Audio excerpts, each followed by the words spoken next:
Hi అండి. అందరికీ నమస్కారం. మీరందరూ ఎలా ఉన్నారు? నేను చాలా బాగున్నాను. మీరందరూ కూడా బాగుండాలని మనస్ఫూర్తిగా కోరుకుంటున్నానండి.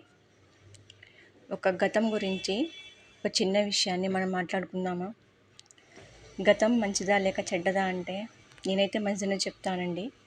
ఎందుకంటే గతం అనే జ్ఞాపకాలు, అనుభవాలు లేకపోతే మనం మనం ముందుకు వెళ్ళలేము.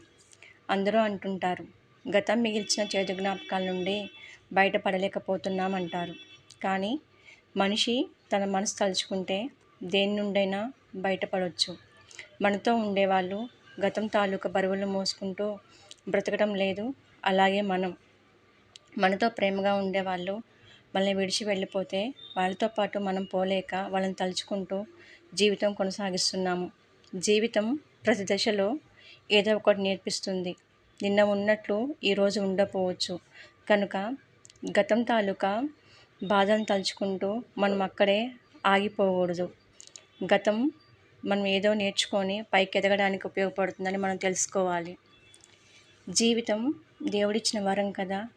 ఒకసారి చనిపోతే మళ్ళీ మనల్ని బ్రతికించగలమా? మనకు ఆ శక్తి ఉందా? అందుకే నిన్న కలిగిన బాధల్ని తలుచుకుంటూ మనం కృంగిపోకూడదు.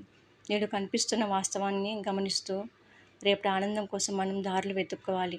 ఏ దశలోనూ కూడా మన జీవితాలను మనం అంతం చేసుకోకూడదు. అందరికీ బాధలు ఉంటాయి, అందరికీ కష్టాలు ఉంటాయి. గతం అనేది అందరికీ ఉంటుంది.